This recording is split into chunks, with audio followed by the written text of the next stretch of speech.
સંસ્કૃત કાવ્ય સાહિત્યના સામાન્ય લક્ષણો ઉપર થોડી ચર્ચા કરીએ. સંસ્કૃત કાવ્ય રચના તેના ઉષાકાળથી જ રાજ દરબારના ઉષ્માભર્યા વાતાવરણમાં આવિર્ભાવ પામી અને પાંગરી હતી. રાજાઓ, અમાત્યો અને રાજપુરુષો ઘણીવાર પોતે સારા કવિઓ હોવા ઉપરાંત કવિતા અને તેના રચયિતાઓના પ્રશંસક હતા. અશ્વઘોષ, કાલિદાસ, બાણ અને શ્રીહર્ષ જેવા લબ્ધ પ્રતિષ્ઠિત કવિઓને તેમના આશ્રયદાતા રાજવીઓ તરફથી માન અને સંપત્તિ મળ્યા હતા. આમ શ્રી અને સંતોષથી પરિપ્લાવિત સંસ્કૃત કવિઓની સૃષ્ટિ રાજમહેન્દ્ર કેન્દ્રી બની. રાજા, રાણીઓ, રાજપુત્રોને તેમના પરિવારજનોમાં તેઓ અટવાયેલા રહ્યા. તેમના જીવન સિવાય અન્યત્ર દૃષ્ટિ નાખવાનું તેમણે ટાળ્યું. પ્રાચીન સંસ્કૃત કવિઓની કૃતિઓમાં રાજમહેલનો ભભકો, બાહ્ય અલંકાર અને શૃંગાર રસની પ્રચુરતા જોવા મળે છે. કુમાર સંભવ મહાકાવ્યના 7મા સર્ગ પછીનો ભાગ એનું ઉદાહરણ છે. ઉપરની હકીકત સાચી હોવા છતાં એ અંગેનો સંપૂર્ણ દોષ કવિઓનો ન હતો એમ ડૉક્ટર S.K. ડે માને છે. આ માટે તે સમયની પરિસ્થિતિઓ જ જવાબદાર હતી. પ્રાચીન કાળથી વિદ્વાનો ગુરુકુળો કે રાજસભાઓમાં ગોષ્ઠી કરતા. આવી ચર્ચામાં વાદ કરતા જલ્પની માત્રા જ વિશેષ રહેતી. આવી ચર્ચાઓમાં ઉભય પક્ષ જીતવાની ઈચ્છા રાખતો. આ ચર્ચામાં રાજા મધ્યસ્થી બનતો હોય, ઉભય પક્ષ તેની સ્તુતિ કરતા. આ સ્તુતિઓ આગળ ચાલતા કાવ્યના રૂપમાં પરિણમી ત્યારે વિદ્વાન કવિઓએ સાહિત્યના સર્વ સ્વરૂપો કાવ્ય, નાટક કે ગદ્ય કૃતિમાં રાજા, રાજમહેલ અને તેના વાતાવરણને કેન્દ્રસ્થે રાખ્યા છે. આ સમયમાં કવિઓ કામશાસ્ત્ર, અર્થશાસ્ત્ર, સંગીતશાસ્ત્ર જેવા અનેક શાસ્ત્રોનો અભ્યાસ પોતાની વિદ્વત્તા સાબિત કરવા રજૂ કરતા. આ શાસ્ત્રોના સિદ્ધાંતોનો ઉપયોગ પણ તેમણે પોતાની કૃતિઓમાં કર્યો, જેને લીધે રાજાઓની તેમની પ્રિયતમાઓ સાથેની શૃંગારિક ક્રીડાઓ, રાજભવનનો વૈભવ અને રાજ્ય ખટપટોના વર્ણનો કૃતિઓમાં સહજ રીતે આવ્યા. એમાં કલ્પના વૈભવ પણ હતો. આ વિદ્વત ચર્ચાઓને પરિણામે પરસ્પરને જીતવાની અને વિદ્વત્તાના પ્રદર્શનની સ્પર્ધા રમાઈ. કવિઓ ન સમજાય તેવી રચનાઓ લખવામાં પ્રવૃત્ત થયા. કાલિદાસ પછીની લગભગ 7મી થી 13મી સદી સુધી આવી કૃતિઓ વિપુલ પ્રમાણમાં લખાઈ. ભારવી, માઘ અને શ્રીહર્ષ આ સમયના કવિઓ છે. ગદ્ય કાવ્યમાં દંડીના 10 કુમાર ચરિત પછી બાણની હર્ષચરિત અને કાદંબરી જેવી અઘરી કૃતિઓ લખાઈ, જેનું અનુકરણ પાછળના કાળમાં ધનપાલે તિલક મંજરીમાં કર્યું. નાટ્ય સાહિત્યમાં ભવભૂતિના નાટકો અને તે પછીના મુરારીના અનર્ઘરાઘવ જેવા નાટકો આના ઉદાહરણો છે. અઘરું લખવું એ વિદ્વત્તાનું પ્રતીક ગણાતું, આથી એનો વિરોધ થયો. એ સમયના અલંકારિકોએ પણ કૃતિઓના રસ કે કવિ પ્રતિભાની ચર્ચા કરવાને બદલે તેના બાહ્ય સ્વરૂપની વિશેષ ચર્ચા કરી, જેને પરિણામે આપણી અપેક્ષા અનુસારનો સુધારો ન થયો. શુદ્રકનો મૃચ્છકટિક અપવાદરૂપ ગણાય, પરંતુ તેમાં આદર્શપાત્ર ચારુદત્ત તે સમયનો નાગરક હતો.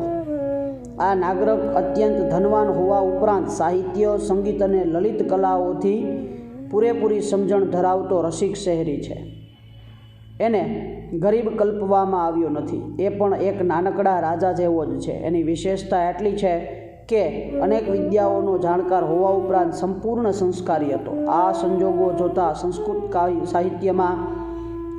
કાવ્ય સાહિત્યમાં અપેક્ષિત રચનાઓ કેમ ન થઈ તે સમજી શકાય તેમ છે. સંસ્કૃત આલંકારિકોએ સરદયજનો માટે અને કાવ્યના આસ્વાદક અધિકારી ભાવકો માટે રસનિષ્પત્તિને કાવ્યનું મહત્વનું અંગ ગણાવ્યું છે. કાવ્યે સુહૃદય સંવેદ્ય બનવા માટે રસાનુકૂળ બનવું જ પડે. કવિ અપાર સંસારનો પ્રજાપતિ ગણાવવા લાગ્યો. એની સૃષ્ટિ એને જ વશવર્તી મનાય. અહીં આનંદવર્ધનનું કથન સ્મરણીય છે. અસારે ખલુ સંસારે કવિરેક પ્રજાપતિ યથાસ્મે રોચતે વિશ્વમ તથેદમ પરિવર્તતે સંગારી ચેત કવિ કાવ્યે ધાતમ રસમયમ જગત સ એવ વિતરાગે સ્નિરસમ સર્વમેવ તત્.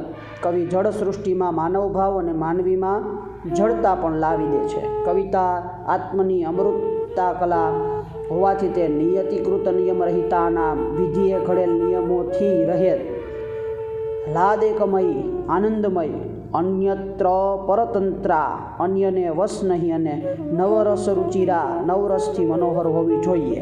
સંસ્કૃત કવિતાએ રસને પ્રાધાન્યતા બક્ષી. શબ્દ અને અર્થ ગૌણ બને અને રસને પ્રાધાન્ય મળે ત્યારે જ ઉત્તમ કાવ્ય સર્જન થયું ગણાય. શબ્દમાં રહેલો વ્યંજના વ્યાપાર રસને ઉત્પત્તિ કરવામાં સફળ થાય. આ અંગેના અલંકારિકોના અભિપ્રાય નોંધપાત્ર છે. વિશ્વનાથ કહે છે, વાક્યમ રસાત્મકમ કાવ્યમ દોષાત તસ્યાપકર્ષકા ઉત્કર્ષ હેતવ ઉક્તા ગુણાલકાર રીતય. રાજશેખર કહે છે, શબ્દાર્થો તે શરીરમ રસ આત્મા. કેશવ મિશ્ર કહે છે, કાવ્યમ રસામિદમ કાવ્યમ શ્રુતમ સુખ વિશેષકૃત હિતાય સુકવિ કુર્યાત તદ્વેતુ પ્રતિભાદિકમ. મૌર્ય અને ગુપ્ત રાજ્યકાળ દરમિયાન પ્રાપ્ત થયેલા સુખ અને સમૃદ્ધિને કારણે આનંદ અને ભોગનું મહત્ત્વ વધ્યું. આથી કાવ્યમાં પ્રેમ અને તેના અનુષંગિક તત્વોનું નિરૂપણ થવા લાગ્યું. ઉપનિષદો અને ગૌતમ બુદ્ધના સંસાર પ્રત્યેના વૈરાગ્યના ઉપદેશની અસર જનમાનસમાંથી ઓસરવા લાગી હતી. બૌદ્ધોએ મારને પ્રણયના દેવતા રૂપે કલ્પીને તેને સર્વ અનિષ્ટોનો જન્મદાતા ગણાવ્યો હતો. આ સમયમાં કામદેવ પુનઃપ્રતિષ્ઠા પામ્યો. શિવ દ્વારા ભસ્મીભૂત કરાયેલા કામદેવ તેમના દ્વારા જ પુનઃપ્રતિષ્ઠિત થયો. કાવ્યમાં પણ કામ પ્રતિષ્ઠા અભિન્ન અંગ બની. અશ્વઘોષે બુદ્ધને સંવેગ પમાડવા નિદ્રાધીન સ્ત્રીઓના વિકૃત અંગોવાળું દ્રશ્ય બુદ્ધ ચરિતમાં રજૂ કર્યું. આમ સંસ્કૃત કાવ્ય પ્રેમ અને કામોપભોગને કાવ્યમાં મહત્ત્વનું સ્થાન આપ્યું. સંસ્કૃત કાવ્યે રસનિષ્પત્તિ, ધ્વનિ અને ઉર્મિ તત્વ જેવી સૂક્ષ્મ બાબતોની સાથે કાવ્યના સ્થૂળ બાહ્ય રૂપની પૂર્ણતા પર પણ ધ્યાન આપ્યું. કાવ્યનો ભાવક બુદ્ધિશાળી વિદ્વાન હોવો જોઈએ. તેની રુચિને સંતોષવા કાવ્યમાં અલંકાર, પ્રચુરતા, છંદોનું વૈવિધ્ય અને શ્લિષ્ટ શબ્દ ભંડાર અથવા શબ્દાડંબર પણ અપેક્ષિત ગણવા લાગ્યો. સંસ્કૃત કાવ્યોએ કાવ્યની શોભારૂપ ધર્મોને, ગુણોને અનુલક્ષીને વૈદર્ભી, ગૌડી અને પાંચાલી જેવી રીતિઓ પણ અપનાવી. કવિઓએ કાવ્ય વસ્તુની પસંદગીમાં પણ વૈવિધ્યને સ્થાને બાહ્ય રચનાની સમાનતાને ધ્યાનમાં રાખી. કવિઓ વિદ્વાનો હતા, આથી તેમણે પોતાના વિવિધ શાસ્ત્રોના જ્ઞાનનો પરિચય કવિતાઓમાં જ્યાં તક મળી ત્યાં કરાવ્યો. વાલ્મીકીથી જગન્નાથ સુધીના સંસ્કૃત કવિઓની રચનાઓને 3 વિભાગમાં વહેંચી શકાય. પહેલી રચનાત્મક ગુણ, રચનાત્મક યુગ ઈસવીસન પૂર્વે 200થી ઈસવીસન 500 સુધી. બીજું અલંકાર પ્રધાન યુગ ઈસવીસન 500થી ઈસવીસન 900 સુધી. વ્યાસોન્મુખ યુગ ઈસવીસન 900થી ઈસવીસન 1700 સુધી. અને એમાં પહેલું રચનાત્મક યુગ છે. એમાં સંસ્કૃત કાવ્ય રચનાઓ આ ઉત્કૃષ્ટ કાળ છે.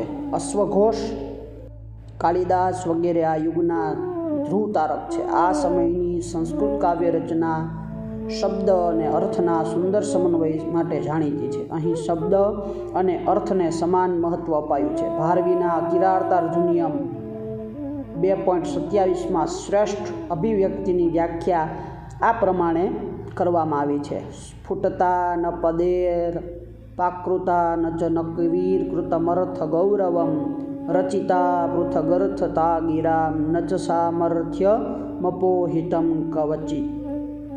કિરાતાર્જુનિયમ 2.27. પદોએ શબ્દ સમૂહે સ્પષ્ટતા ત્યજી નથી. અર્થના ગૌરવનો સ્વીકાર કરવામાં નથી આવ્યો એમ નથી. વાણીના અર્થમાં ભિન્નતા દર્શાવાઈ છે અને શબ્દની શક્તિનો ક્યારેય દુરુપયોગ થતો નથી અથવા થયો નથી. કાલિદાસના કુમાર સંભવમાં શિવના દર્શનથી થયેલી પાર્વતીની અવસ્થાને ચિત્રાત્મક રીતે રજૂ કરવામાં આવી છે. કાવ્ય રચનાનું આ શ્રેષ્ઠ ઉદાહરણ છે. તમ વિક્ષવેપધૂમતિ સસરસા યંગષ્ટિનિક્ષેપણાય પદદ્યુત્તમવ્યંતી માર્ગાચલ વ્યક્તિકા કુલિતેવ સિંધુ શૈલાધિરાજતનયા ન ભયો યયૌ ન તસ્થૌ. તેને જોઈને ધ્રુજતી પરસેવાથી ભીના થયેલા દેહવાળી મૂકવા માટે ઉપાડેલા પગને ઊંચકતી પર્વતરાજપુત્રી પાર્વતી માર્ગના પર્વતના અવરોધથી આકુળ થયેલી નદીની જેમ ન ચાલી કે ન ઊભી રહી. અશ્વઘોષના બુદ્ધ ચરિતની સરળતા અને અર્થગાંભીર્ય જોવા મળે છે. એવમ જરા હંતિ ચ નિર્વિશેષમ સ્મૃતિ ચ રૂપમ ચ પારક્રમમ ચ ન ચૈવ સંવેગમુપૈતિ લોકઃ પ્રત્યક્ષતોપિદ્ધ સમીક્ષમાણઃ. બુદ્ધ ચરિતમાં આવું અશ્વઘોષ કહે છે. ઘડપણ આમ જ સ્મૃતિ, રૂપ અને પરાક્રમને ભેદભાવ રાખ્યા સિવાય હણે છે અને નજર સામે આવું જોવા છતાં લોકો ખિન્ન બનતા નથી.